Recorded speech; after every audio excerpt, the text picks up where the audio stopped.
आइए भाई साहब आइए, चर्चा को थोड़ा और आगे बढ़ाते हैं और हम लोग देखते हैं हम लोग कहाँ पर थे। हाँ जी, अब हम लोगों को थोड़ा सा और आगे बढ़ना है और देखिए क्या बढ़ना है और कितना बढ़ना है। आइए जी आइए, ये आपका यहां तक खत्म हो गया। एग्जिस्टेंस की बात हो चुकी है।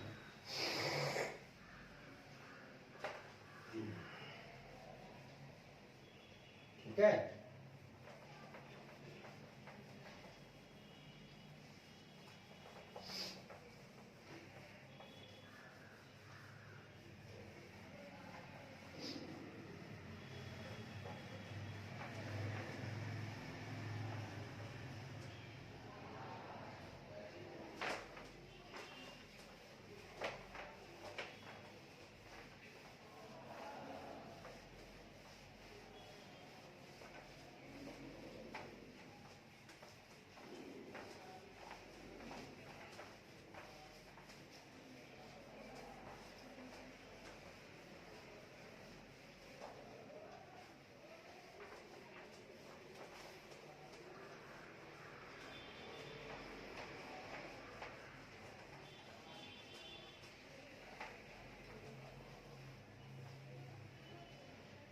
आइए भाई साहब आइए। अब बात करेंगे, क्या बात करेंगे सुनिए। अब बात करेंगे हम लोग कंप्लीटनेस की बात करेंगे बाबू साहब। हम लोग कंप्लीटनेस की बात करेंगे। कंप्लीटनेस, कंप्लीटनेस का मतलब होता है बाबू साहब, यानी हम लोग पूर्णता की बात करेंगे बाबू साहब। ये लीजिए, पूर्णता की बात करेंगे। यहां कहता है बाबू साहब, addition to PP during the period under audit. कहता है ऑडिट के तहत अवधि के दौरान पीपीई में वृद्धि। ऑडिट के तहत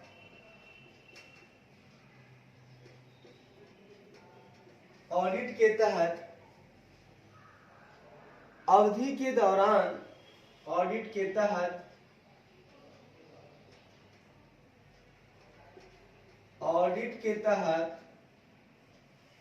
अवधि के दौरान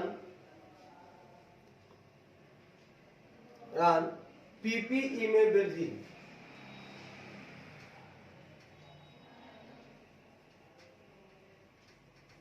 पीपीई में वृद्धि, ठीक है। ऑडिट के तहत अवधि के दौरान पीपीई में वृद्धि have been recorded in the financial statement. वृद्धि को वित्तीय विवरणों में दर्ज किया गया है। वृद्धि को वित्तीय विवरणों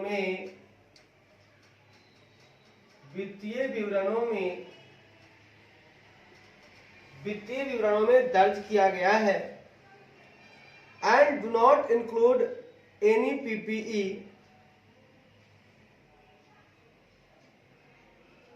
है ना, do not include any PPE, और इसमें कोई भी पीपीई शामिल नहीं है।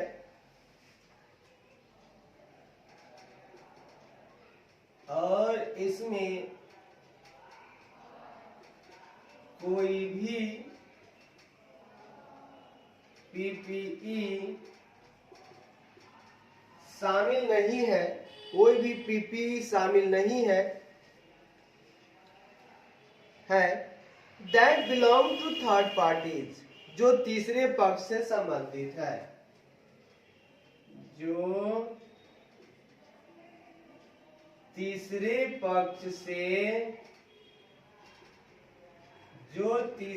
पक्ष से संबंधित है। But does include PPE owned and controlled by the entity. लेकिन इसमें इकाई के बट डज इंक्लूड, लेकिन इसमें इकाई के, लेकिन इसमें इकाई के ओन एंड कंट्रोल, इकाई के स्वामित्व और नियंत्रण वाले, इकाई के स्वामित्व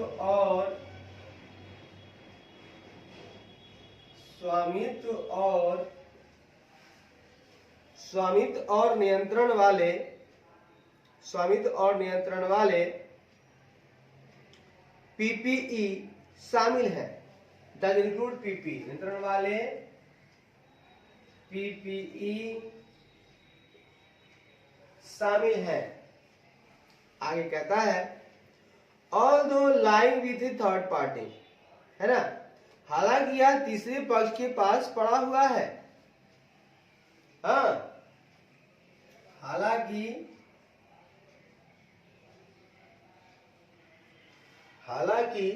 यह तीसरे पक्ष के पास,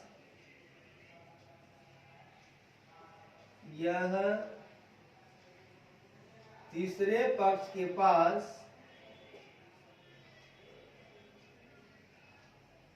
पड़ा हुआ है। भाई साहब क्या बात कही आपने, मजा आ गया। देखिए, मैं कंप्लीटनेस की जब बात करूंगा भाई साहब, तो उसमें मैं चर्चा करूंगा कि ऑडिट के तहत, ठीक है, ऑडिट के तहत अवधि के दौरान, है ना, ड्यूरिंग द ऑडिट के तहत, अंडर द ऑडिट, है ना, ड्यूरिंग पीरियड, अवधि के दौरान, है ना, अगर पीपीई में वृद्धि होती है, एडिशन होता है, तो उसको फाइनेंशियल स्टेटमेंट में दर्ज किया गया है, बिल्कुल दर्ज किया गया है, कोई इसमें कमी नहीं है। और इसमें कोई भी पीपीई शामिल नहीं है जो तीसरे पक्ष से संबंधित है, जो थर्ड पार्टी से रिलेटेड है, बिलोंग करता है, उस पीपीई को यहाँ पे मैंने नहीं दिखाया है जो तीसरे पक्ष का है, ठीक है। लेकिन इसमें इकाई की स्वामित्व, जिनका ओन्ड, इकाई के लिए स्वामित्व है और कंट्रोल्ड है और नियंत्रण वाले जो पीपीई है, भले ही यह तीसरे पक्ष के पास पड़ा हुआ है, इनके पास नहीं है, लेकिन चूंकि ये इनका है और इनका इन पर कंट्रोल्ड है, इसलिए मैं क्या कह रहा हूं कि थर्ड पार्टी के पास लाइन जो है पड़ा हुआ है, जो भी पीपी, उसको भी मैं यहां पे ऐड करूंगा पीपी में, चूंकि ये इकाई के स्वामित्व वाली है और उनके नियंत्रण वाले हैं, ठीक है, और उनको हटा देंगे जो तीसरे पक्ष का है। बढ़िया है साहब। तो सर इसके लिए हमें कुछ ऑडिट प्रोसीजर बताइए ना, आइए ना बताते हैं, आइए कैसे क्या होगा चर्चा करते हैं, खूब करेंगे आज, जी भर के करेंगे भाई साहब। आइए, कहता है verify the movement in PPE schedule, कहता है verify the movement in the PPE schedule, यानी कि asset class wise like building, plant and machinery etc complied by the management, कहता है प्रबंधन द्वारा अनुपालन किए गए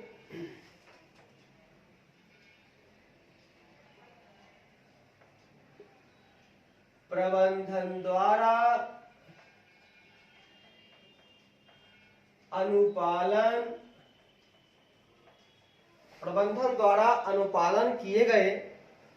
द्वारा अनुपालन किए गए पीपीई सूची,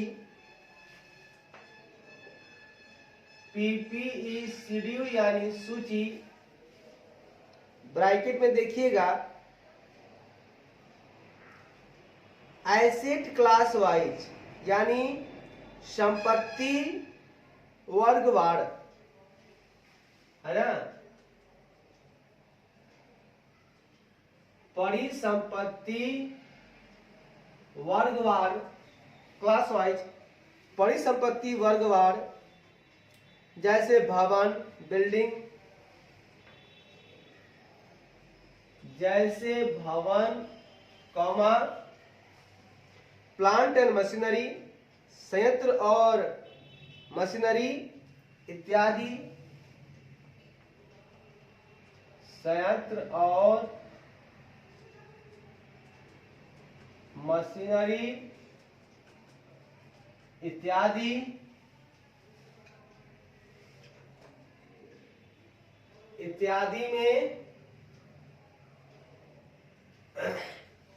में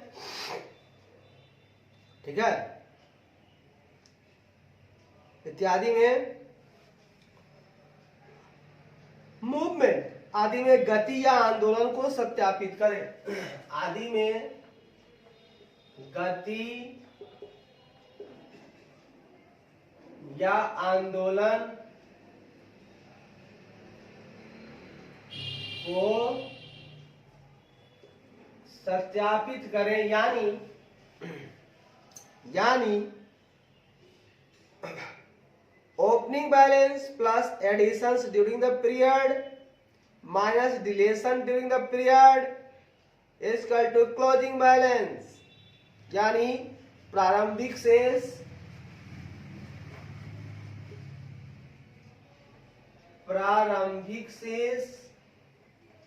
प्लस अवधि के दौरान वृद्धि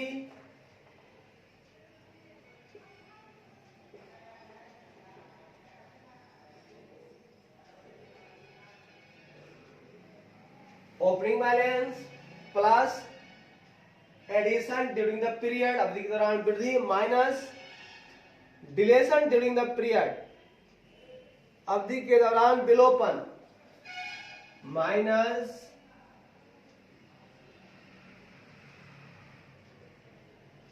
अवधि के दौरान विलोपन इक्वल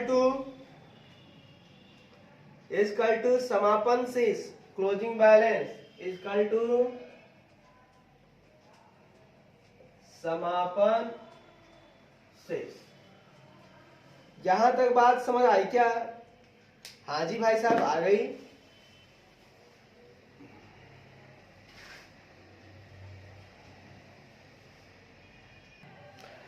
आइए भाई साहब, यहां तक तो बात आ गई। मैंने बात किया, मैं कर रहा था चर्चा की भाई साहब प्रबंधन ने जो कंप्लाई किया है, मतलब उनकी द्वारा जो अनुपालन किया गया है कि वो पीपीई का एक शेड्यूल बना रहे हैं। ठीक है, अच्छी बात है, उन्होंने बनाया होगा पीपीई का शेड्यूल, तो उन्हें एसेट क्लास वाइज बनाना चाहिए। जैसे भवन का अलग एक बनाइए, पीपीई में ही एक शेड्यूल बनाइए, भवन है ना, भवन का क्या क्या है सब एक साथ लिखिए। फिर प्लांट एंड मशीनरी जितने भी हैं है ना, एक क्लास हो गया, एक क्लास हो गया बिल्डिंग का, क्लास वाइज करेंगे तो एक क्लास हो गया प्लांट एंड मशीनरी का। बस इन सबों का अलग अलग बना करके टोटल पीपी ही होता है, तो अलग अलग बना करके आप एक पीपी शेड्यूल बना लीजिए। ठीक है, इसी को बोलते हैं हम लोग पीपी शेड्यूल। और आप देखिए कि इसमें कोई मूवमेंट हुआ है क्या? मूवमेंट का मतलब होता है बढ़ना घटना। मूवमेंट का मतलब होता है भाई साहब बढ़ना या घटना। मान लीजिए भवन कुछ बढ़ा हो, मान लीजिए भवन कुछ घटा हो, है ना, तो ओपनिंग के साथ क्या करिए आप, कोई एडिशन होता है तो जोड़ लीजिए, अगर एडिशन नहीं हुआ कुछ डिलीशन हुआ तो घटा लीजिए। वो घटाने के बाद आपका क्लोजिंग बैलेंस आएगा, वो आपके पीपी सूची में दिखना चाहिए, आराम आराम से प्यार मोहब्बत से। बढ़िया है साहब, दिखेगा भाई साहब। आइए भाई साहब थोड़ा और आगे बढ़ते हैं जी।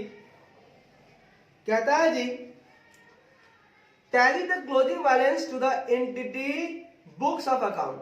बाबू साहब इकाई की जो खातों की पुस्तकें हैं, इकाई के खातों की पुस्तकों के साथ इकाई के खातों की पुस्तकों के साथ इकाई के खातों की पुस्तकों के साथ इकाई के खातों की पुस्तकों के साथ इकाई के खातों की पुस्तकों के साथ समापन शेष का मिलान करें। समापन शेष का मिलान करें। और साहब हाँ भैया, आप क्या करोगे सुनिएगा, आप क्या कीजिए कि एंटिटी की जो बुक्स ऑफ अकाउंट है उसको उठाइए और एंटिटी के बुक्स ऑफ अकाउंट के साथ जो क्लोजिंग बैलेंस यहाँ निकल कर आ रहा है उसको टैली करवा के देखिए, क्योंकि जो क्लोजिंग बैलेंस आपके हिसाब से आ रहा है वो एंटिटी के बुक्स ऑफ अकाउंट में होना चाहिए, बिल्कुल होना चाहिए। जरा सा आप मिलान कर लीजिए, बढ़िया ऐसा मिलान कर लेंगे। आगे बढ़िए भाव साहब। हाँ सर बढ़ रहे हैं आगे। भाव साहब यहां देखिए बातों को, check the arithmetical accuracy of the movement in PPE schedule. भाई साहब पीपीई सूची में जो गति हो रही है मूवमेंट, सुनिएगा, पीपीई सूची में मूवमेंट, पीपीई सूची में गति की अर्थमेटिकल एक्यूरेसी, गति की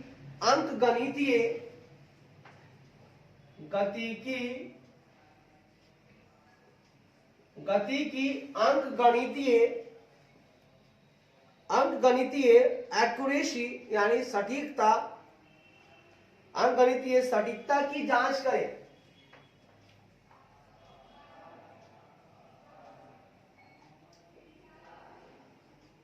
ऑडिटर साहब, हाँ भाई साहब, आप क्या कीजिएगा कि जो शेड्यूल बना रहे हैं पीपीई की आप, है ना, उसमें आप एक चीज देखिएगा, प्रबंधन ने तो बनाया होगा, आपने प्रबंधन से मांगा तो उन्होंने बनाया, तो प्रबंधन ने जो पीपीई शेड्यूल बनाया है उसमें जो मूवमेंट हुई है ना, कमी या बेसी, कमी या डिलेशन या एडिशन, जो कुछ भी हुआ है भाई साहब, तो उसमें आप देखिएगा अर्थमेटिकल एक्यूरेसी बढ़िया होना चाहिए। ऐसा नहीं कि अंकगणितीय कुछ अशुद्धता आ जाए, है ना। एक्यूरेसी आपको देखना है, सटीकता देखना है कि एक्यूरेट होना चाहिए।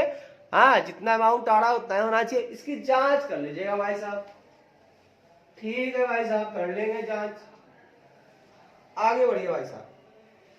कहता है भाई साहब, tally the opening balances to the previous year audited balance financial statement. वाह वाह वाह वाह। कहता है भाई साहब, कहता है टैली द ओपनिंग बैलेंस, प्रारंभिक शेषों को,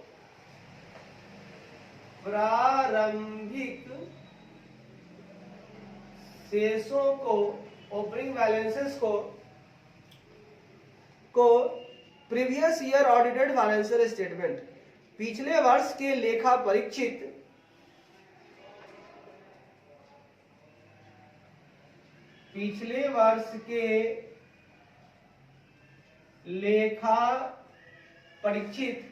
पिछले वर्ष के लेखा परीक्षित वित्तीय विवरणों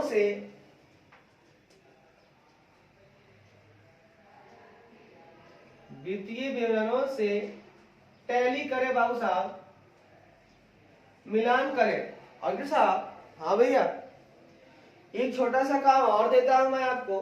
हाँ बोलिए ना।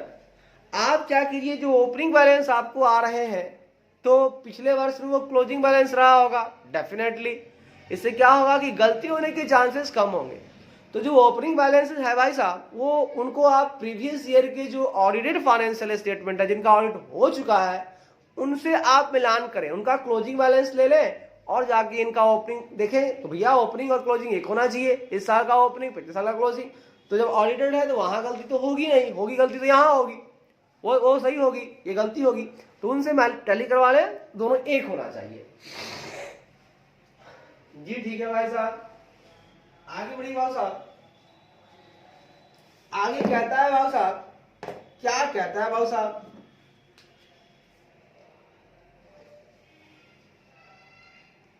आगे को देखो भाव साहब क्या कहता है। कहता है भाव साहब, for additions during the period under audit, कहता है भाव साहब, लेखा परीक्षा, है ना, लेखा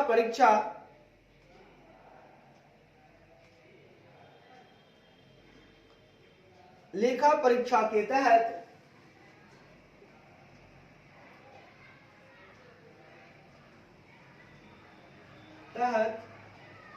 अवधि के दौरान, लेखा परीक्षा के तहत अवधि के दौरान, लेखा परीक्षा के तहत अवधि के दौरान फॉर एडिशन के दौरान परिवर्धन के लिए के दौरान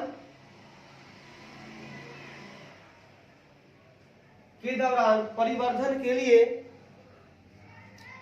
लिए obtain a listing of all additions from the management and perform the following procedures। भाऊ साहब क्या कहता है? obtain a listing of all additions, ठीक है,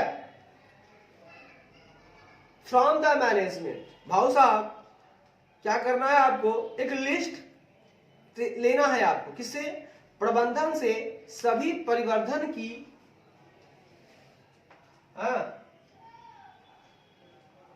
प्रबंधन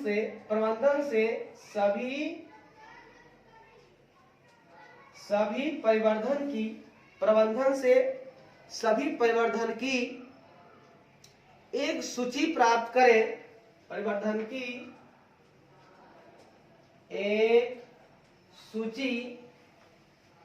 एक सूची प्राप्त करें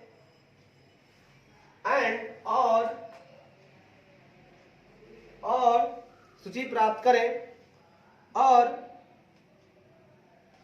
परफॉर्म द फॉलोइंग प्रोसीजर, और निम्नलिखित प्रक्रियाएं निष्पादित करें।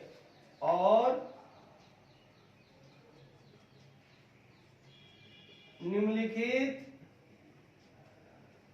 प्रक्रियाएं निष्पादित करें। बाबू साहब, हाँ भैया, बात जरा समझने का प्रयास करेंगे। हाँ जी, हाँ बिल्कुल। मैंने कहा जी लेखा परीक्षा के तहत यानी ऑडिट के तहत आप क्या करें कि ड्यूरिंग द पीरियड यानी अवधि के दौरान जो भी एडिशंस हो रहे हैं उन सभी एडिशन के लिए, है ना, माने कि प्रबंधन से सभी एडिशन की, सही प्रवर्धन की एक सूची आप प्राप्त कीजिए। आप उनको बोलिए कि आपने जो जो एडिशन किया है हमारे ऑडिट के दौरान, जो मेरी ऑडिट की अवधि थी उस दौरान आपने जो जो एडिशन आपके यहाँ हुई है उन सबों की एक सूची मुझे दीजिए, और देने के बाद, है ना, निम्नलिखित प्रक्रियाएं आप परफॉर्म करें। आपको बोल रहा हूं कि फॉलोइंग प्रोसीजर आप ना परफॉर्म कीजिए। बढ़िया होगा, बढ़िया है सर। आप कहें और हम ना करें, ऐसा हो नहीं सकता है। हो नहीं सकता किसी के इश्क में दुनिया मिटा दूं। हो नहीं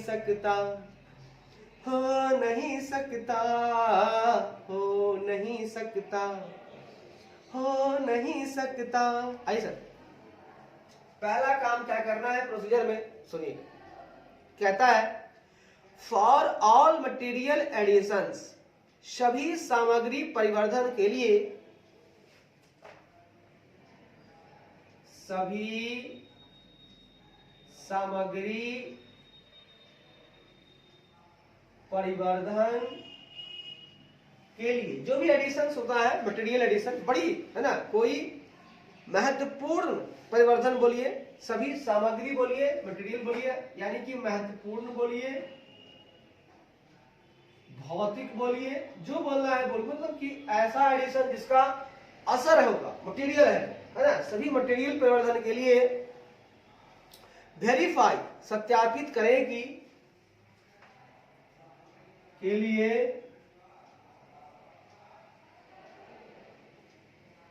सत्यापित करें कि if such expenditure meets the criteria of PPE as per AS10 revised, कि क्या ऐसा एक्सपेंडिचर, क्या ऐसा व्यय, क्या ऐसा व्यय AS10 संशोधित के अनुसार, AS10 संशोधित के अनुसार, AS10 संशोधित के अनुसार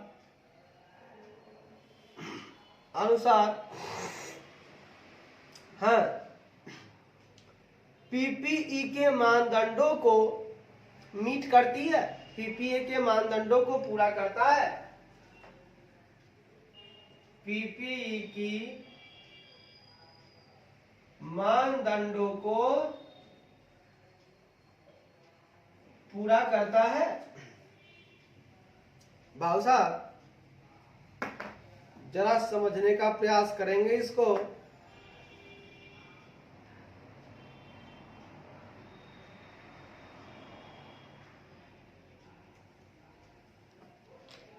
आप समझने का प्रयास करें भाव साहब। मैंने क्या बोला?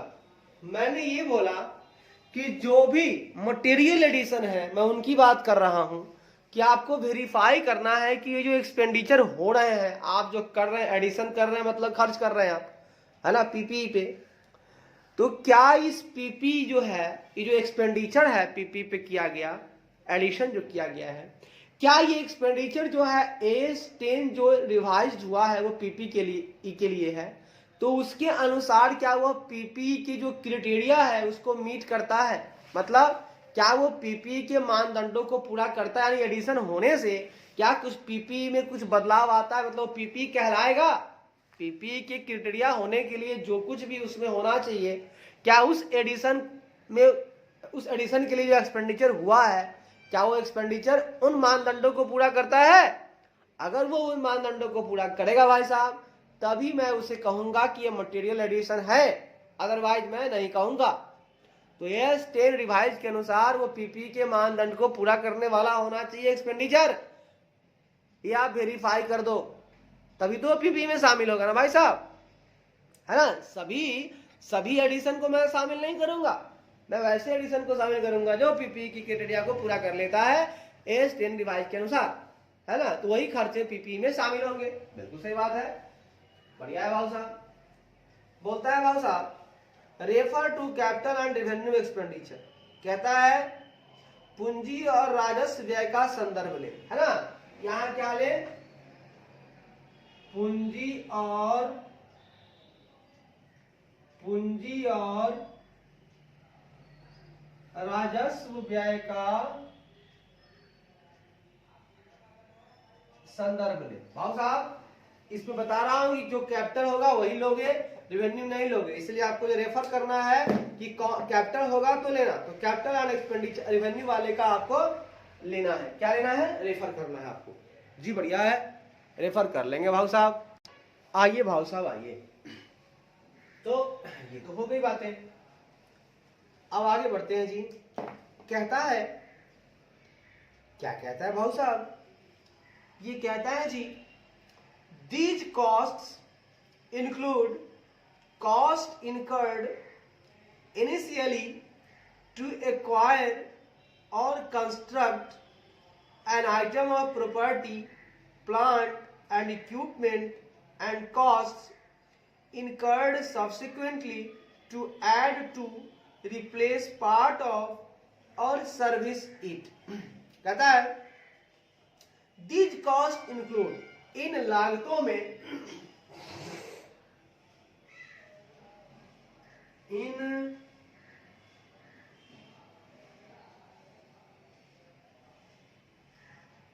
इन लागतों में संपत्ति, प्रॉपर्टी यानी संपत्ति, प्रॉपर्टी यानी संपत्ति, प्लांट एंड इक्विपमेंट यानी कि संयंत्र और उपकरण, संयंत्र और उपकरण, उपकरण है ना, उपकरण की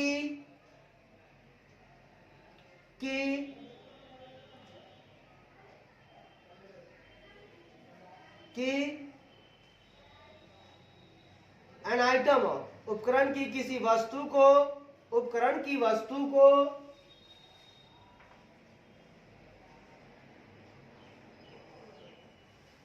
को एक्वायर या कंस्ट्रक्ट वस्तु को प्राप्त करने या बनाने के लिए, वस्तु को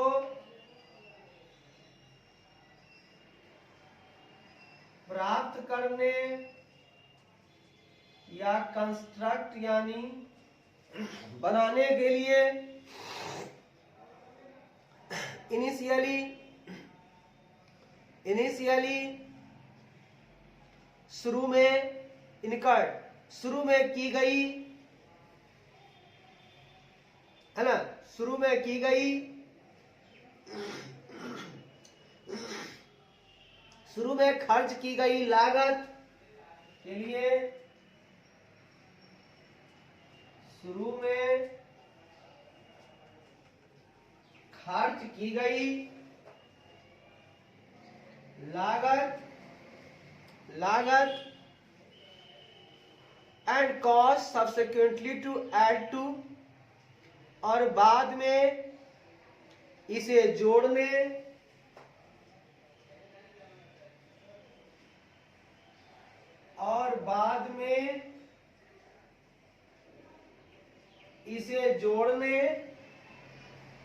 बाद में सब्सिक्वेंटली टू ऐड, बाद में इसे जोड़ने, कॉमा रिप्लेस पार्ट ऑफ, है ना, जोड़ने, इसके हिस्से को बदलने, इसके हिस्से को बदलने, कॉमा, और सर्विस इट से, और सेवा करने के लिए, कॉमा,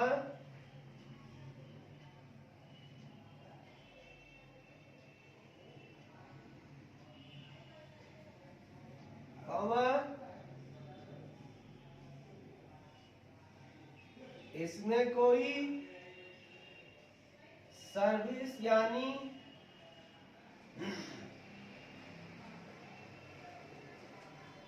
सेवा देने के लिए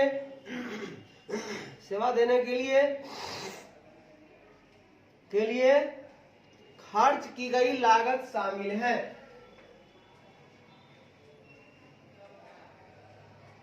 खर्च की गई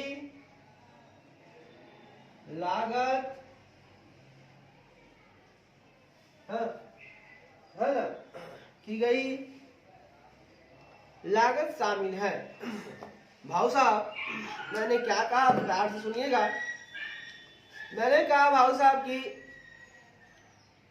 दिस कॉस्ट इंक्लूड, इसमें जुड़ा हुआ है, cost incurred initially to acquire और construct an item of property plant and equipment and cost incurred subsequently to add to replace part of और सर्विस इट, है ना, बाद में भी जुड़ा हुआ है।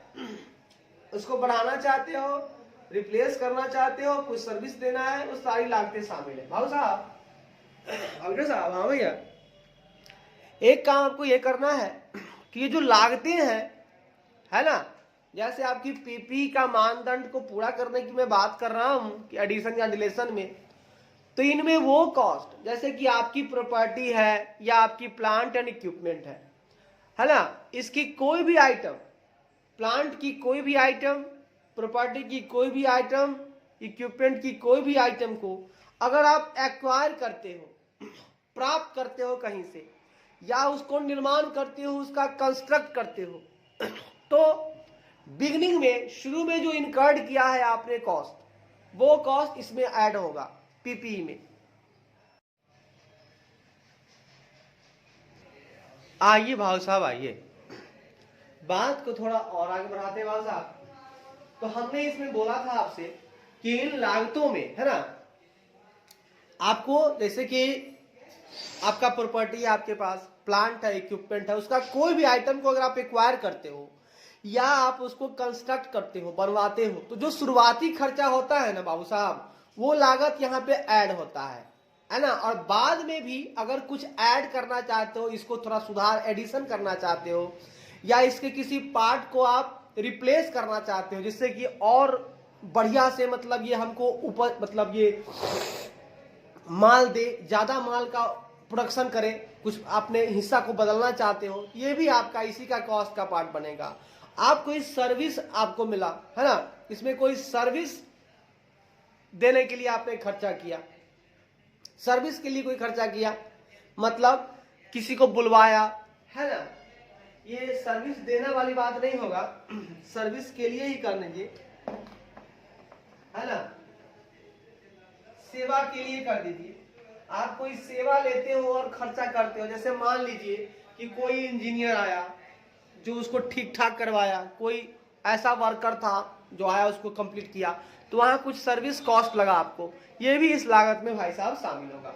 और इधर साहब देख लीजिएगा, हाँ भाऊ साहब देख लेंगे। आगे कहता है भाऊ साहब, वेरीफाई दैट, सत्यापित करें कि, वेरीफाई दैट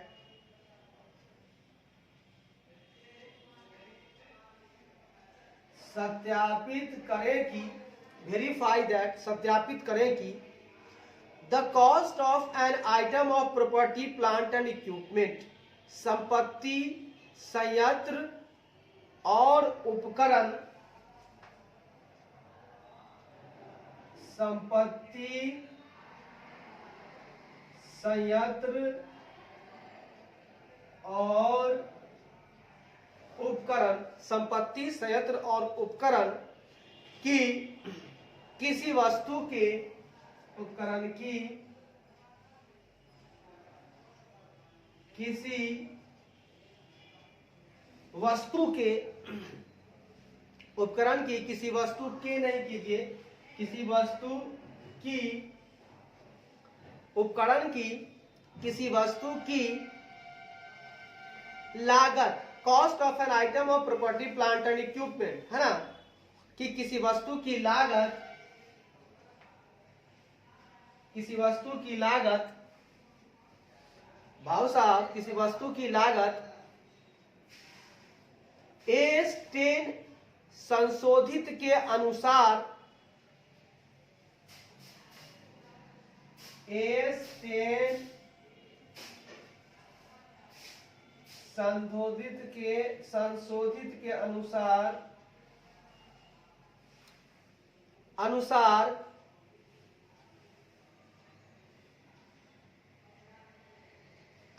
है। और जैसा, हाँ भैया आप एक छोटा सा काम और कीजिएगा, क्या काहे नहीं करेंगे, आप जरा सा वेरीफाई कर लीजिएगा कि जो प्रॉपर्टी है या जो प्लांट है या इक्विपमेंट है, कुछ भी है, उसका कोई भी आइटम आप ले लो, संपत्ति का मतलब किसी भी वस्तु ले लो आप, उसकी जो लागत होनी चाहिए, जो कॉस्ट होनी चाहिए, यानी AS10 जिसको मान लेता है कि ये कैपिटल है, AS10 के हिसाब से, AS10 रिवाइज के हिसाब से जो कॉस्ट में शामिल होनी चाहिए, बस वही कॉस्ट में वो शामिल होगा, ठीक है ना, वही चीजें, वही एक्सपेंसेस उनके कॉस्ट में शामिल होंगी, यानी कि वो कैपिटल एक्सपेंडिचर बनेंगी, जो हमको AS10 रिवाइज हमको बताता है।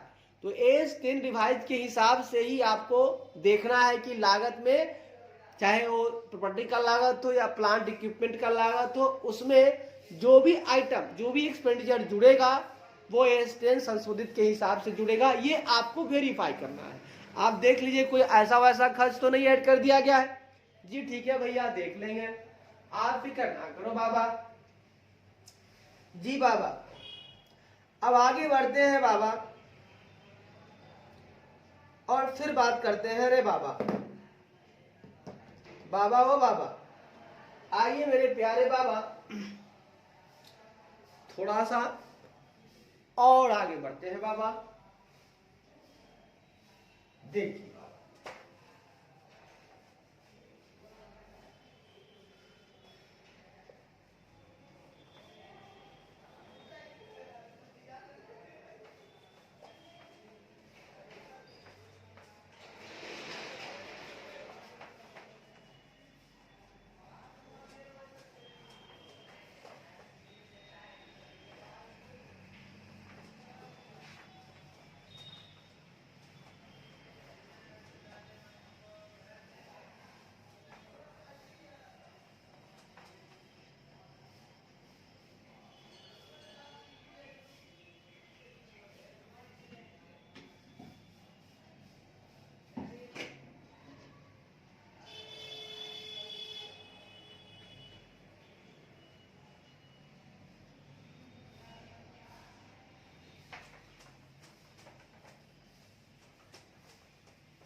आइए बाबा आइए, आगे कहता है बाबा, वेरीफाई एंड इंश्योर दैट, सत्यापित करें और सुनिश्चित करें कि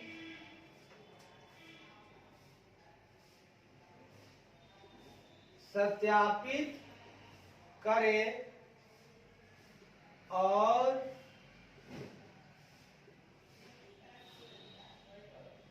सत्यापित करें और सुनिश्चित करें कि verify that and ensure that, verify and ensure that कि such as that item such as spare parts, कि spare parts, stand by equipment and service equipment जैसी वस्तुएं, भाई साहब सत्यापित करें और सुनिश्चित करें कि स्पेयर पार्ट्स की spare parts comma standby equipment, standby उपकरण कॉमा स्टैंड बाई उपकरण कॉमा सर्विसिंग उपयोग, सर्विसिंग इक्विपमेंट, सर्विसिंग उपकरण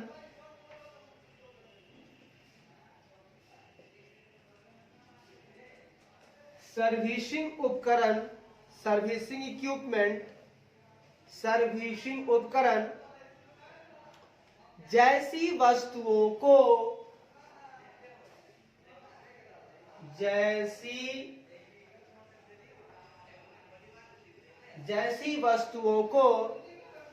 वस्तुओं को are recognise as property plant and equipment only, जैसी वस्तुओं को संपत्ति, संयंत्र और उपकरण, वस्तुओं को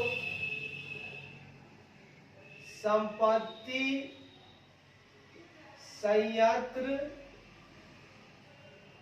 और उपकरण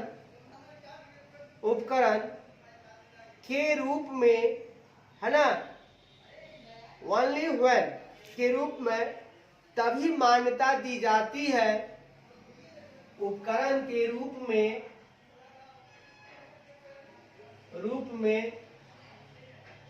तभी मान्यता दी जाती है, है ना, when they are held for more than one period as per requirement of AS10 revised, जब उन्हें AS10 संशोधित, जब उन्हें AS10 संशोधित की रिक्वायरमेंट, संशोधित की आवश्यकताओं के अनुसार, संशोधित की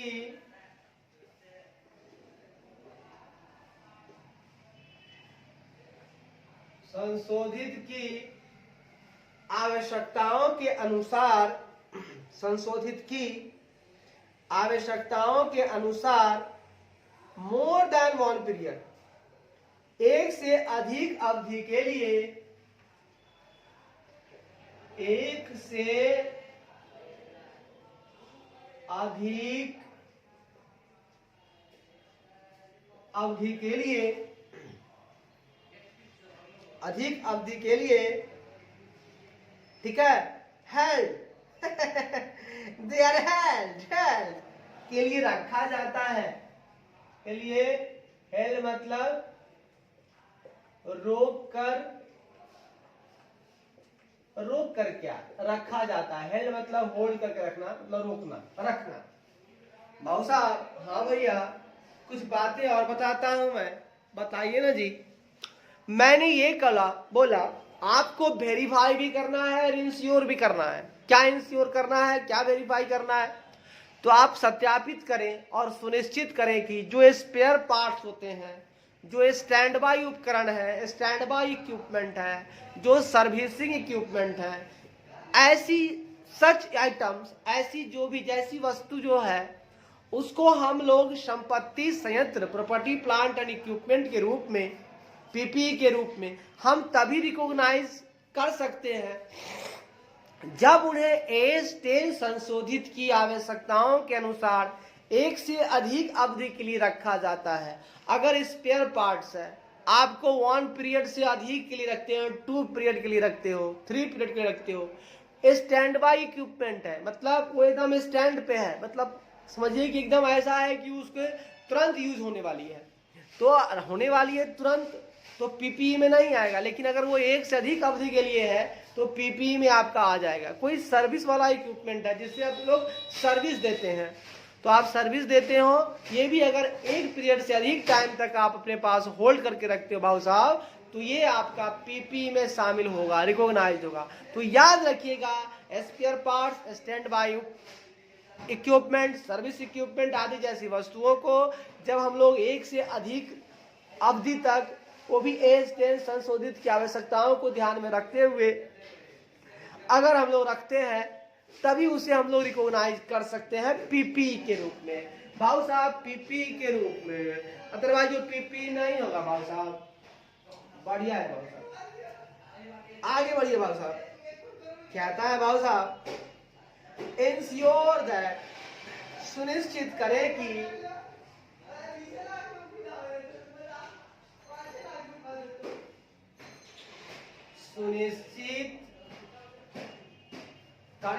इंश्योर दैट, सुनिश्चित करें कि the entity is not recognising cost of the day to day servicing in the carrying amount of an item of property plant and equipment.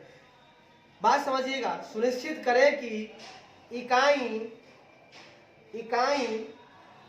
सुनिश्चित करें कि एंटिटी यानी इकाई प्रॉपर्टी प्लांट एंड इक्विपमेंट, संपत्ति संयंत्र और उपकरण, संपत्ति संयंत्र और उपकरण की किसी वस्तु की, उपकरण की किसी वस्तु की कैरिंग अमाउंट यानी वहन राशि, इन द कैरिंग अमाउंट यानी वहन राशि में, वस्तु की वहन राशि में day to day servicing cost, दिन प्रतिदिन की सर्विसिंग की लागतों को, राशि में दिन प्रतिदिन की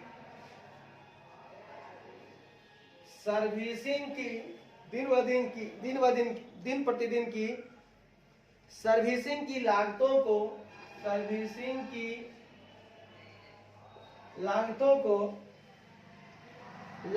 को नॉट रिकॉग्नाइज, लागतों को नहीं मान्यता,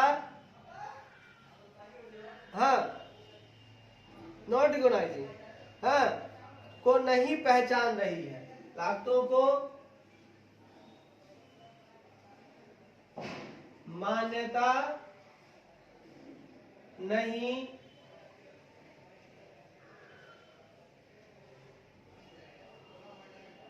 दे रही है। हाँ भाऊ साहब, हाँ भैया, आइए प्यार मोहब्बत से बातें करें तो दिन अच्छा हो जाएगा। हाँ जी भाऊ साहब, अच्छा तो हो जाएगा भाऊ साहब। आइए जी, आइए भाऊ साहब, आइए, प्यार मोहब्बत से आइए।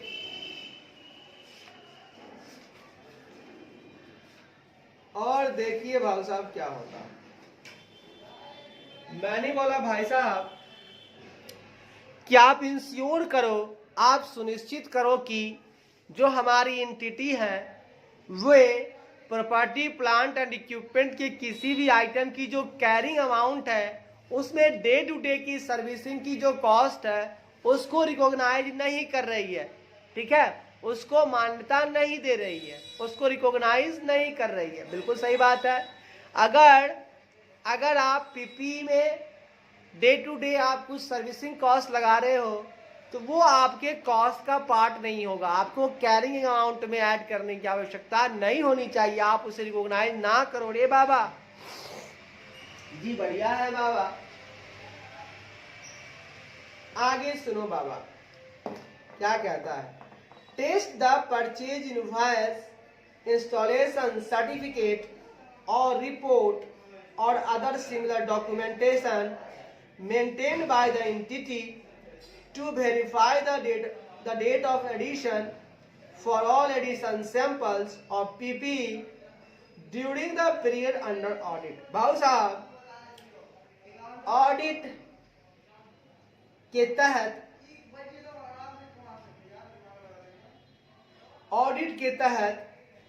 हाँ अवधि के दौरान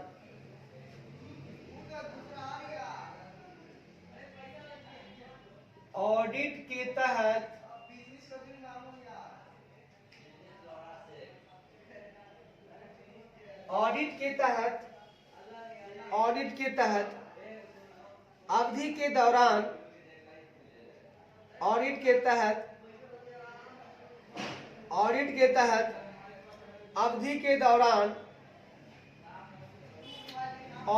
तहत अवधि के दौरान पीपीई के सभी अतिरिक्त नमूने के लिए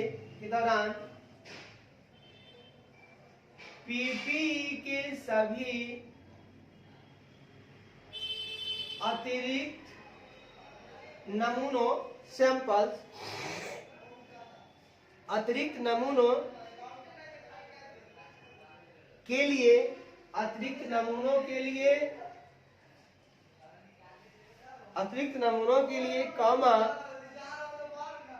के लिए verify the date of addition.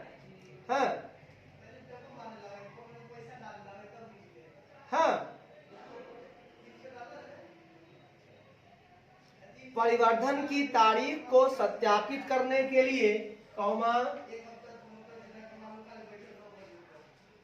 परिवर्धन की तारीख को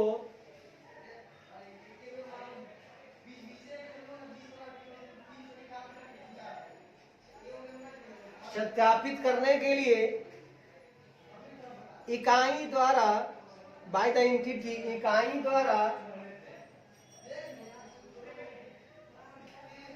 द्वारा maintain other similar maintain purchase invoice, इकाई द्वारा बनाए गए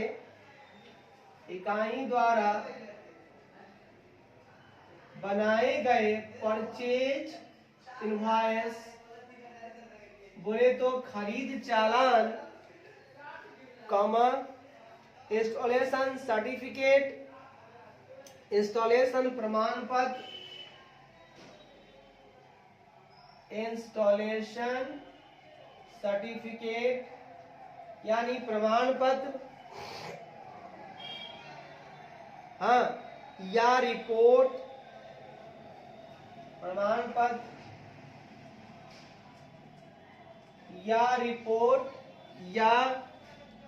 अदर सिमिलर डॉक्यूमेंटेशन, अन्य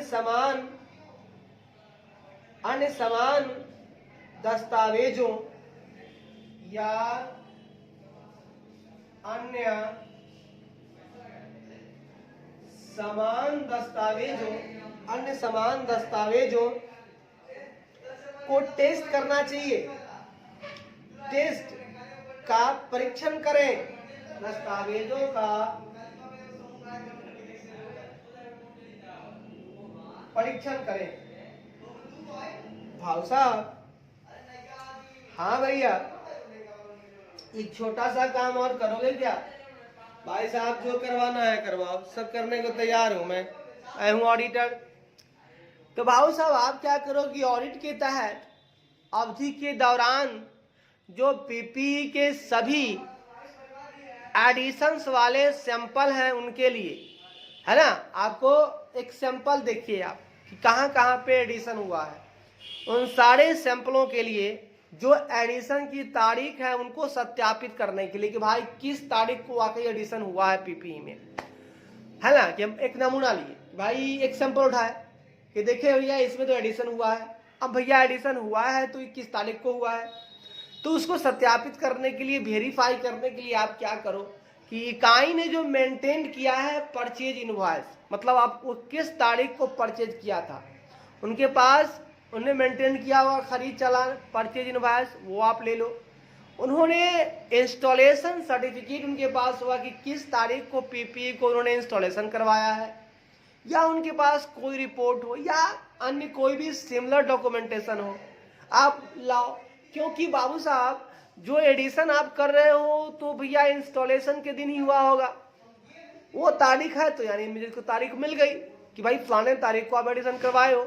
क्योंकि ऐड क्या क्या होता है, जैसे आपने इंस्टॉलेशन करवाया, आपने कैरेज इनवार्ड करवाया, वो बिना उसके काम नहीं चलेगा। कुछ ऐसा आपने एडिशन करवाया जैसे रिप्लेस करवाया, तो कुछ ऐसी बातें होती हैं जो कि आपको खरीद चालान से, परचेज इनवॉइस से, इंस्टॉलेशन सर्टिफिकेट से, रिपोर्ट से या ऐसे ही सिमिलर डॉक्यूमेंटेशन से आप जो है उसको टेस्ट करके आप डेट निकाल सकते हो कि किस तारीख को इन्होंने एडिशन करवाया है।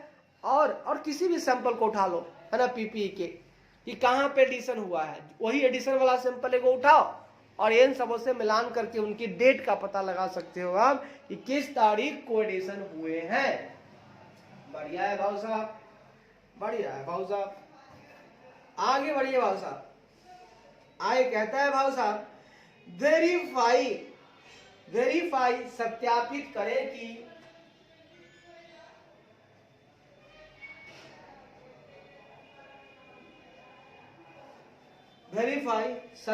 करें कि whether the PPE एडिशन, क्या पीपीई परिवर्धन, सत्यापित करें कि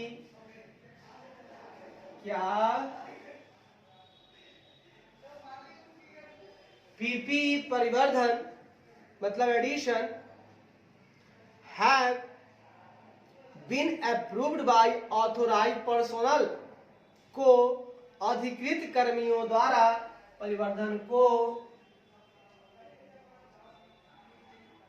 अधिकृत कर्मियों द्वारा अप्रूव्ड मतलब अनुमोदित किया गया है,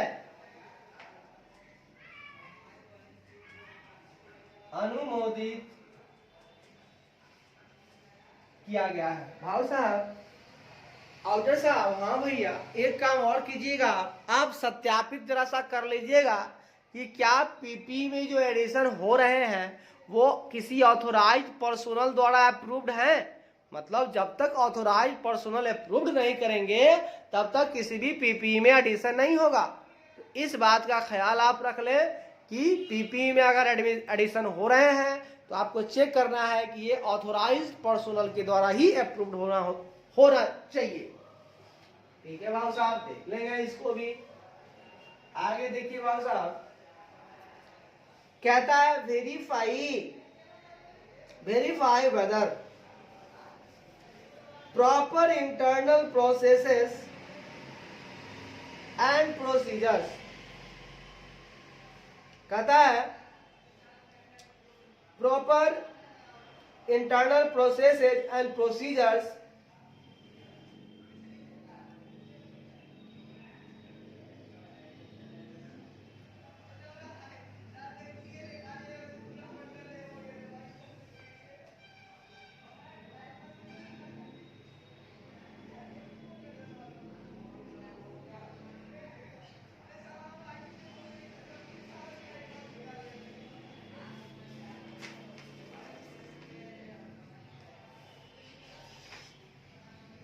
भाऊ साहब पढ़े फिर से। हाँ भाऊ साहब, verify whether the proper internal processes and procedures like inviting competitive quotations, floating tenders etc were followed prior to finalizing the vendor for procuring items of PPE, awarding of work contract for capital projects by checking the supporting documents of the sample selected, भाव साहब मैंने कहा verify whether proper internal processes and procedures like inviting competitive quotations, floating tenders, etc. were followed prior to finalizing the vendor for procuring items of PPE, awarding of work contract for capital projects by checking the supporting documents of the sample selected. है भाव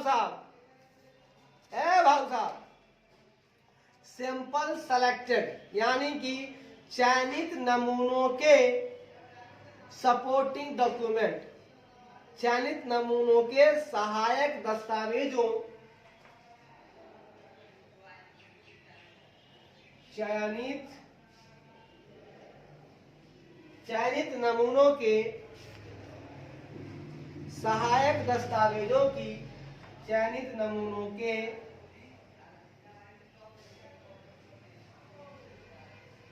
सहायक, चयनित नमूनों के सहायक दस्तावेजों की, एक मिनट भाव साहब, एक सेकेंड आप रुकने का प्रयास करेंगे भाव साहब। आइए भाव साहब आइए। तो हम चर्चा कर रहे थे, जो आपसे कर रहे थे, वो कह रहे हैं कि चयनित नमूनों, सैंपल सेलेक्टेड, तो चयनित नमूनों के, है ना, ऑफ द सैंपल सेलेक्टेड बोले हैं, चयनित नमूनों के द सपोर्टिंग डॉक्यूमेंट्स यानी सहायक दस्तावेजों की चेकिंग की, जांच करके, दस्तावेजों की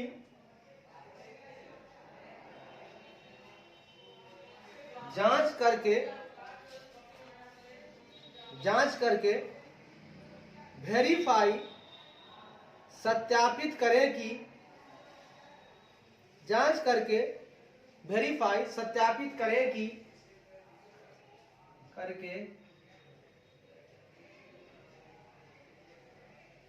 सत्यापित करें कि वेदर क्या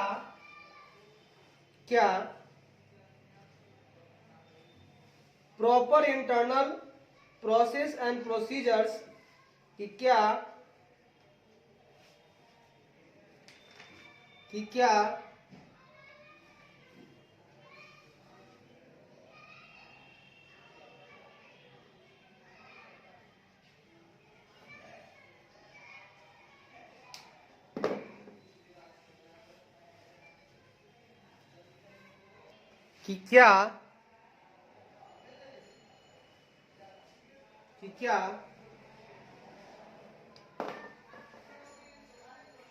पीपीई की वस्तुओं की खरीद, पीपीई की वस्तुओं को खरीद या प्राप्ति, बोलिए, पीपीई की वस्तुओं की क्या पीपीई की वस्तुओं की प्राप्ति बोलिए या खरीद बोलिए, है ना, प्राप्ति स्लैश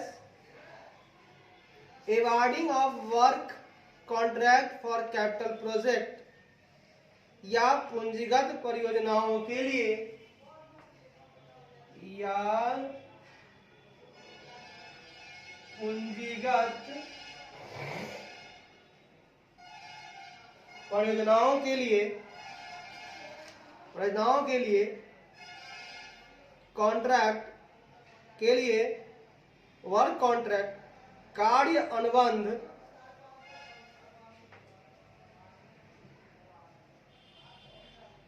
अवार्डिंग, कार्य अनुबंध देने के लिए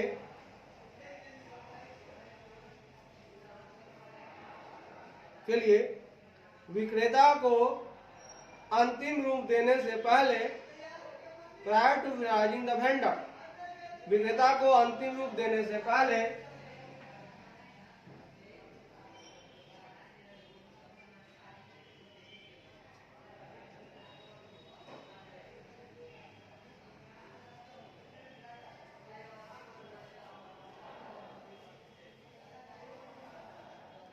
विक्रेता को अंतिम रूप देने से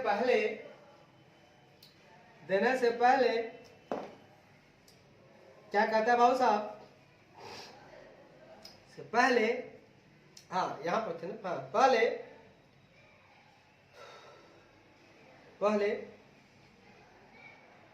इनवाइटिंग से पहले इनवाइटिंग कॉम्पिटिटिव कोटेशन, प्रतिस्पर्धा कोटेशन, पहले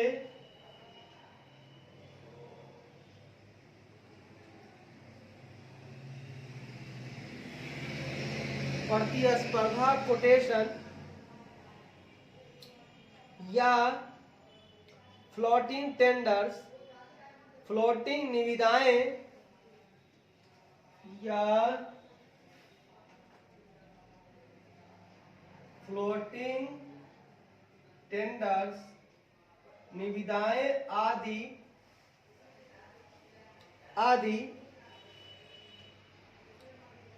हाँ इनवाइटिंग आमंत्रित करने जैसी आदि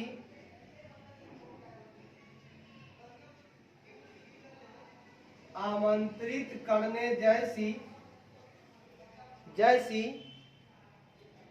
प्रॉपर इंटरनल प्रोसेस, उचित आंतरिक प्रक्रियाओं जैसी उचित आंतरिक प्रक्रियाओं एंड प्रोसीजर्स और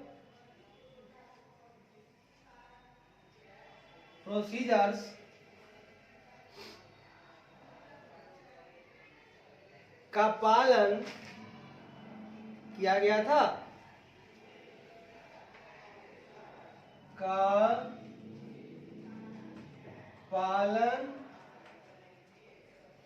था, मैंने बोला भाई साहब आप वेरीफाई करें whether the proper internal process and procedure like inviting competitive quotation or floating tenders, मतलब सत्यापित करें कि इनके लिए जो उचित आंतरिक प्रक्रियाएं हैं फ्लोटिंग टेंडर के लिए या कॉम्पिटिटिव के लिए वे फॉलो किए गए थे क्या, कब, प्रायर टू फिनलाइजिंग द वेंडर्स, विक्रेता को अंतिम रूप देने से पहले, और किसके लिए, for procuring item of PP की वस्तुओं को प्राप्त करने के लिए, या awarding of work contract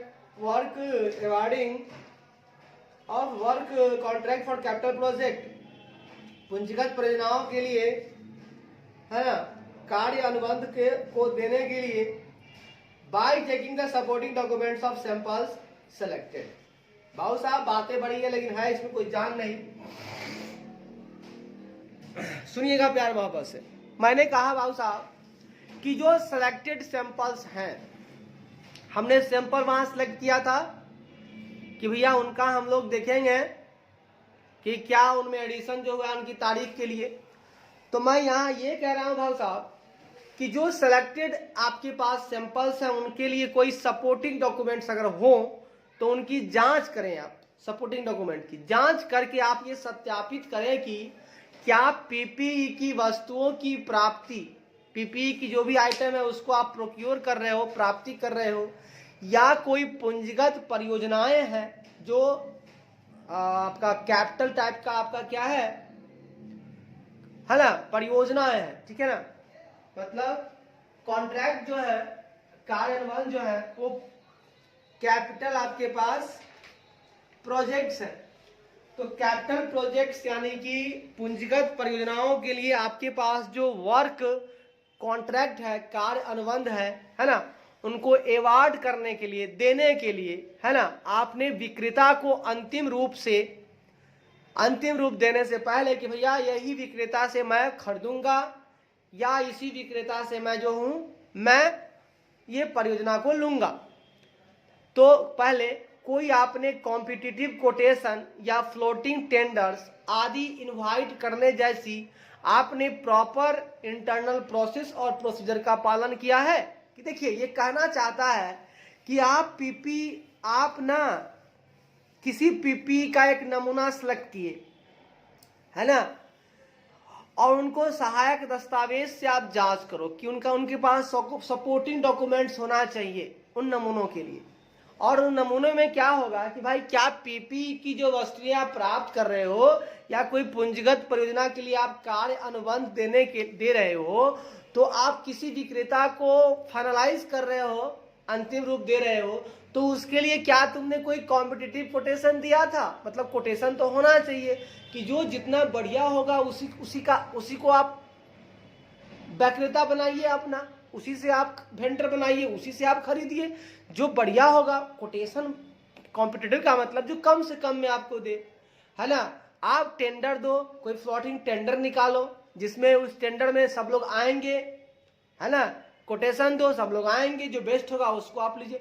तो कोटेशन से, टेंडर से अगर आपने आमंत्रित किया है क्या, और ऐसा कोई प्रोसेस जो प्रॉपर इंटरनल प्रोसेस या प्रोसीजर है, क्या आपने उसका पालन किया है? मतलब पीपीई को लेने से पहले आप कोटेशन दो, कॉम्पिटिटिव कोटेशन दो, फ्लोटिंग टेंडर्स निकालो, आप इनवाइट करो विक्रेता को, तब आप अंतिम रूप दो जो आपको बेस्ट लगे, है ना। और ये क्या है, अगर ये कोटेशन देना, टेंडर निकालना, ये सब जो है ना प्रॉपर इंटरनल प्रोसेस है, ये प्रोसीजर है, ठीक है। इनको आपको फॉलो करना बहुत जरूरी है भाई साहब। इस बात पर आप पूरा ध्यान देंगे, ये आपके लिए बेहतरीन होगा। बढ़िया है भाई साहब, बहुत बढ़िया है। इस बात को आपने बड़े ही भलीभांति से समझ लिया कि कभी भी अगर आपको पीपीई का अगर कोई आइटम है उसको प्रोक्योर करना है, तो आप ध्यान रखें कि आप किसी भी विक्रेता को फाइनलाइज करने से पहले आप क्या करें कि कोटेशन, आप कॉम्पिटिटिव कोटेशन दें, इनवाइट करें, फ्लोटिंग टेंडर इनवाइट करें। और ये जो है ना एक प्रॉपर इंटरनल प्रोसेस और प्रोसीजर है, इनको आप फॉलो करें ताकि आपको चयन करने में अच्छा रहे, आप पीपीई का सही मूल्यांकन कर पाए, सही रूप में, सही पैसे में, सही प्राइस में आप वेंडर से पीपीई ले पाए। या आप कैपिटल प्रोजेक्ट पे काम करते हैं तो उनका अगर आपको अनुबंध भी देना है तो आप सही वेंडर को दें, है ना भाई साहब, सही वेंडर से आप लें, है ना भाई साहब। तो इस बात का आप ख्याल रखें। और मैं ऐसा करूंगा कैसे, जो भी नमूना मैं सिलेक्ट करूंगा उसको मैं सपोर्टिंग डॉक्यूमेंट से जांच करके, एग्जामिन करके मैं वेरीफाई कर पाऊंगा, है ना। मुझको दस्तावेज चाहिए तभी मैं वेरीफाई कर पाऊंगा कि आपने proper internal process and procedure के रूप में आपने प्लॉटिंग टेंडर दिया है, कोटेशन दिया है, कम्प्लीट कोटेशन दिया है, तब जाके आपने किसी वेंडर को फाइनलाइज किया है, सिलेक्ट किया है। आपने बढ़िया काम किया है। आइए भाई साहब, आइए थोड़ा और आगे बढ़ते हैं भाई साहब और देखते हैं।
आगे कहता है भाई साहब, in relation to deletions of PPE, PPE को हटाने के संबंध में हम चर्चा करेंगे। जी भाई साहब, पीपीई को हटाने के संबंध में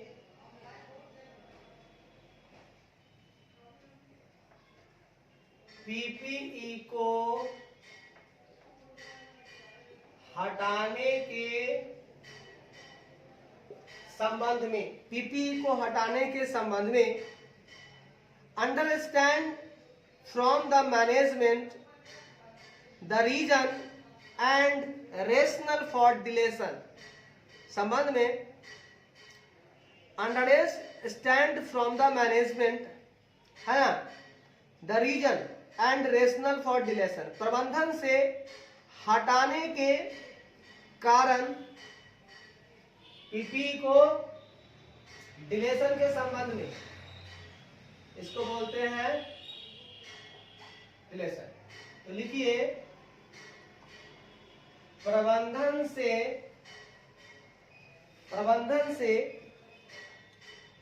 डिलेशन के कारण और तर्क को डिलेशन के कारण और तर्क को समझें, अंडरस्टैंड करें, तर्क को समझें। ब्रैकेट में आपकी बात करेंगे समझें। Example could be new purchase of similar asset once the old asset was no longer fit to be used in production process. उदाहरण के लिए समान संपत्ति की सिमिलर एसेट की है ना उदाहरण के लिए सिमिलर संपत्ति की नई खरीद हो सकती है। उदाहरण के लिए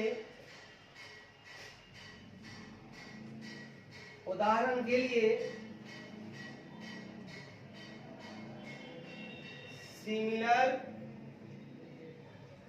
संपत्ति की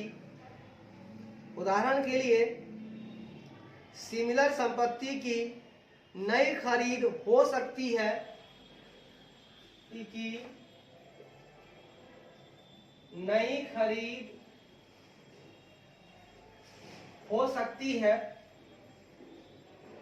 हो सकती है once the old asset was no longer fit जब पुरानी संपत्ति in production process है once the old asset जब पुरानी संपत्ति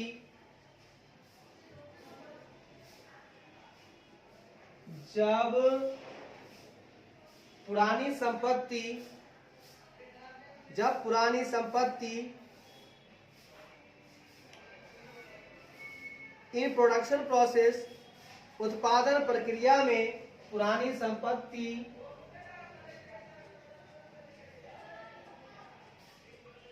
उत्पादन प्रक्रिया में no longer fit to use उत्पादन प्रक्रिया में है ना उपयोग के लिए उपयुक्त नहीं रह जाती है, फिट नहीं रह जाती है, ठीक है ना। तो क्या में उपयोग के लिए उत्पादन प्रक्रिया में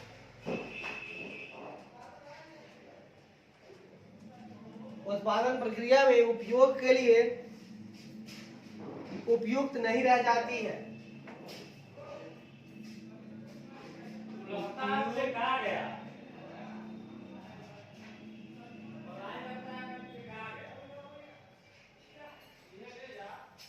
उपयुक्त नहीं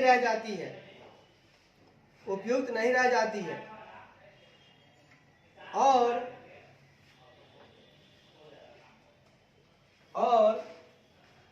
द मैनर ऑफ डिस्पोजल और निपटान का तरीका है ना भी समझें और निपटान का तरीका भी समझें। भाव साहब मैनर ऑफ डिस्पोजल है ना निपटान बोले तो भाव साहब डिस्पोजल। ऑर्डर साहब हाँ भैया एक बात और समझा रहा हूं मैं आपको, समझने का प्रयास करेंगे। मैं कह रहा हूं कि पीपीई को डिलेशन करना है, हटाना है, पीपी में से कुछ कमी करवानी है, तो आप प्रबंधन से इन डिलेशन का कॉज रीजन आप पूछो, उसके रैशनल को समझो, उसका तर्क जो देता है उसको समझो कि क्या तर्क दे रहा है वो। जैसे उदाहरण के लिए हो सकता है कि सिमिलर संपत्ति की नई खरीद हो सकती है, मतलब जो संपत्ति उन्होंने पहले खरीदा है, सामान जो भी खरीदा है बस उनको नया से खरीद सकता है, नई खरीद हो सकती है। क्यों? जब पुरानी संपत्ति जो उनके पास है वो प्रोडक्शन प्रक्रिया में, उत्पादन प्रक्रिया में उपयोग के लिए भैया फिट ही नहीं बैठ रहा है, जब फिट पुराना वाला नहीं बैठ रहा है तो सेम पीपी मुझे दोबारा लेना पड़ेगा, यानी कोई प्रॉपर्टी, कोई प्लांट, इक्विपमेंट फिट नहीं बैठ रहा है, दोबारा लेना पड़ रहा है। ऐसा हो सकता है, तो इसको हमको डिलीशन करना होगा पहले वाले को और नया लेना पड़ेगा, ऐसा हो सकता है। और अगर उन्होंने हटाना है, ठीक है, नया लेना है, पुराने को अगर डिस्पोज करना है, हटाना है, तो मैनर क्या है, वो कैसे डिस्पोज कर रहे हैं, उसे कहाँ बेच रहे हैं, फेंक रहे हैं, कूड़ा करकट के भाव दे रहे हैं या कुछ पैसे, मतलब क्या तरीका है उनको हटाने का, डिस्पोज करने का, इसको भी आप समझ लीजिए मेरे प्यारे ऑडिटर साहब। जी ठीक है भाई साहब, समझ लेंगे। आगे कहता है भाई साहब, ऑब्टेन द मैनेजमेंट अप्रूवल, प्रबंधन की मंजूरी प्राप्त करें। प्रबंधन की मंजूरी प्राप्त करें। अप्रूवल, हमारे मैनेजमेंट की जो अप्रूवल है भाई साहब, उन्हें आप प्राप्त कर लो। ऑब्टेन द मैनेजमेंट अप्रूवल, प्रबंधन की अनुमोदन को, मंजूरी बोलो, अप्रूवल का मतलब मंजूरी बोलो, अनुमोदन बोलो, तो मंजूरी को प्राप्त कर लो आप। जी ठीक है भाई साहब, प्राप्त कर लेंगे। And discard note authoring disposal of the asset from its active use, discard note authoring disposal of the asset from its active use, और संपत्ति के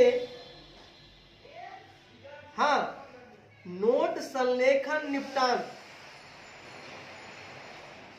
ठीक है ना, नोट संलेखन एक निपटान है आपका, नोट ऑथरिंग डिस्पोजल, तो कहता है संपत्ति के और संपत्ति के note authoring, note authoring, author मतलब लेखन, ऑथरिंग, नोट संलेखन, नोट संलेखन, नोट संलेखन, नोट ऑथरिंग, संपत्ति के नोट संलेखन, संपत्ति के नोट संलेखन, डिस्पोजल मतलब निपटान, नोट संलेखन निपटान, नोट संलेखन निपटान को डिस्कार्ड कर दे, है ना, कैसे डिस्कार्ड कर दे, फ्रॉम इट्स एक्टिव यूज, है ना, निपटान को इसके सक्रिय उपयोग से हटा दे, निपटान को इसके सक्रिय उपयोग से हटा दे। भाव साहब बात को समझने का प्रयास करें जो मैं कहना चाहता हूं। हाँ, एक्टिव यूज, भाव साहब मैंने ये कहा कि अब आपने डिलेशन किया तो भाव साहब एक नोट ऑथरिंग, ठीक है ना, अब आपने डिस्पोजल तो किया, तो निपटान का तरीका क्या है, आप क्या करें, मैनेजमेंट से आप अप्रूवल ऑब्टेन करें, प्रबंधन से आप मंजूरी प्राप्त कर लीजिए पहले, उसके बाद संपत्ति के लिए जो नोट ऑथरिंग डिस्पोजल है ना, अब चूंकि आप डिस्पोज कर दिए हो तो आप क्या करो कि उसके लिए जो नोट है, नोट संलेखन निपटान है, नोट ऑथरिंग डिस्पोजल है, उनको क्या करो आप इसके एक्टिव यूज से हटा दो, क्योंकि अब एक्टिव यूज में तो है नहीं ये, मतलब अब क्या है कि जो आपका एसेट आप डिस्पोज कर रहे हो वो तो एक्टिव यूज में नहीं है, तो आप संपत्ति को नोट संलेखन निपटान, है ना, से सक्रिय उपयोग से हटा दीजिए इसको, उस संपत्ति को, है ना, नोट संलेखन निपटान जो है उसको, है ना, को संपत्ति को नोट संलेखन निपटान को, संपत्ति के जो नोट संलेखन निपटान है उस संपत्ति के लिए, है ना, जो नोट संलेखन निपटान है उसको क्या कीजिए आप एक्टिव यूज से आप उसको हटा दीजिए, डिस्कार्ड कर दीजिए, डिस्कार्डेड, भैया ये आप चीज डिस्कार्डेड हो गया, हट गया, अब इसको एक्टिव यूज में नहीं है, ये एसेट गई भैंसिया पानी में, बढ़िया ऐसा, तो आप नोट संलेखन निपटान, note authoring disposal, note authoring disposal है, उनसे इनको एक्टिव यूज नहीं है, इसके लिए डिस्कार्ड कर दो, ठीक है। उस संपत्ति के नोट संलेखा निपटान को इसके सक्रिय उपयोग से हटा दीजिए, ठीक है भाई साहब, बढ़िया है। आगे बोलता है भाई साहब, verify the process followed for sale of discarded PPE. कहता है खारिज किए गए पीपीई की बिक्री के लिए,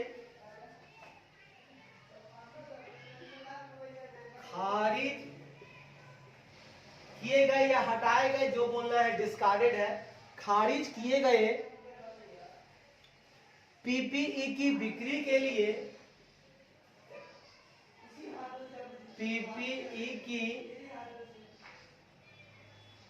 पीपीई की बिक्री के लिए वेरीफाई द प्रोसेस फॉलोड, बिक्री के लिए अपनाई गई प्रक्रिया को सत्यापित करें, बिक्री के लिए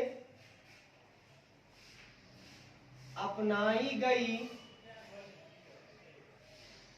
प्रक्रिया को सत्यापित करें।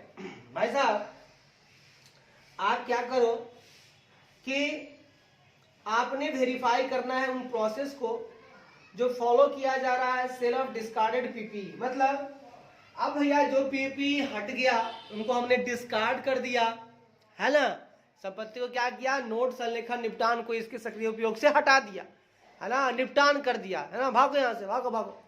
तो जिसको हमने डिस्कार्ड कर दिया, खारिज कर दिया, उस पीपी की हमने सेल की, तो उसके लिए क्या फॉलो किया हो, कौन से प्रोसेस को फॉलो किया गया है, और साहब आप इसको सत्यापित कर लीजिए, यह आपका ड्यूटी है ना। जैसे उदाहरण के लिए हम बात करेंगे, फॉर एग्जाम्पल उदाहरण के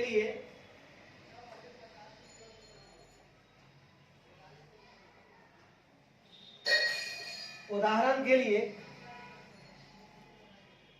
इनवाइटिंग कॉम्पिटिटिव क्वैट्स, जैसे आपको बेचना है ना, उदाहरण के लिए आप क्या कर सकते हो, सुनो, आप कर सकते हो क्या, आप इनवाइट कर सकते हो competitive quotes, tenders and the basis of calculation of sales proceeds, ये सब तरीके हैं आपके पास। क्या है, क्वैट्स मतलब होता है उद्धरण, ठीक है ना, तो प्रतिस्पर्धी उद्धरण,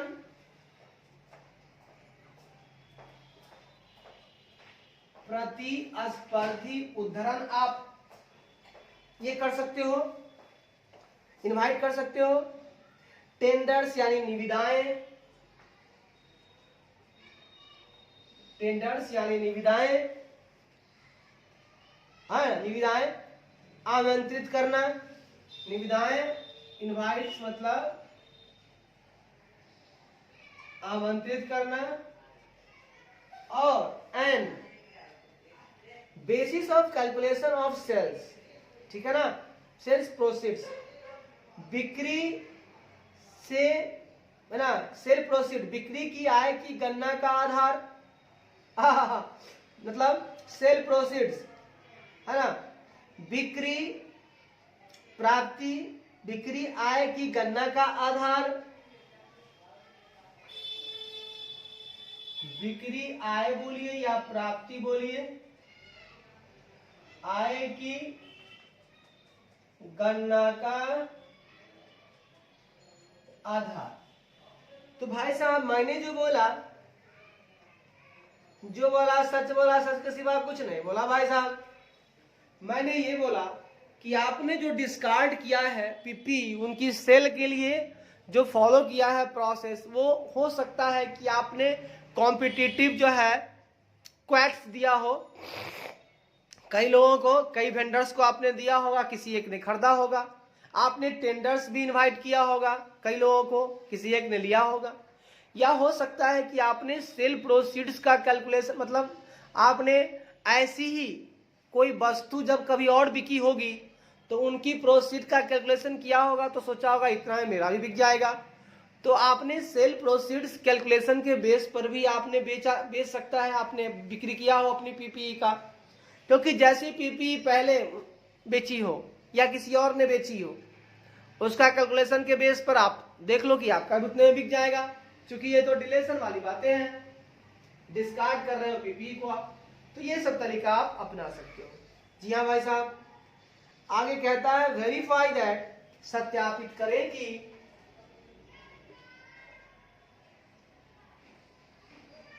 सत्यापित करेगी, सत्यापित करेगी, वेरीफाई दैट, सत्यापित करें कि द मैनेजमेंट हैज, कि प्रबंधन ने, कि प्रबंधन ने has accurately recorded the deletion of PP, इकाई ने, प्रबंधन ने PP, original cost and accumulated depreciation of the date of disposal and the resultant gain या loss on disposal of PP item in the entity's books of account। वाह वाह वाह। प्रबंधन ने इकाई की लेखा पुस्तकों में, प्रबंधन ने इकाई की लेखा पुस्तकों में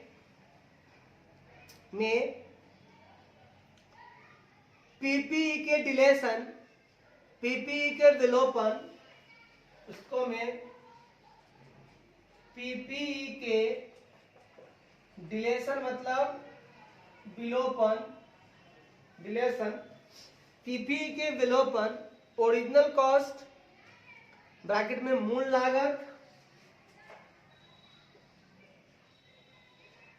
मूल लागत और accumulated depreciation up to the date of disposal, और निपटान की तारीख तक, और निपटान की तारीख तक एक्यूमुलेटेड डिप्रिसिएशन, संचित मूल्यह्रास तक, संचित मूल्यह्रास और एंड द रिजल्टेंट गेन या loss on disposal of PPE item, और पीपीई वस्तुओं के निपटान पर, और पीपीई के वस्तुओं के,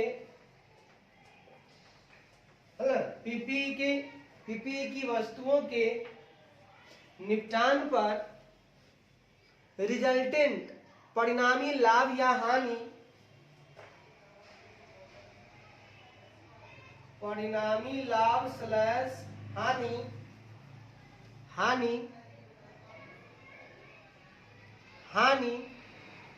हैज एक्यूरेटली रिकॉर्डेड, हानि को सटीक रूप से दर्ज किया है, को सटीक रूप से दर्ज किया है।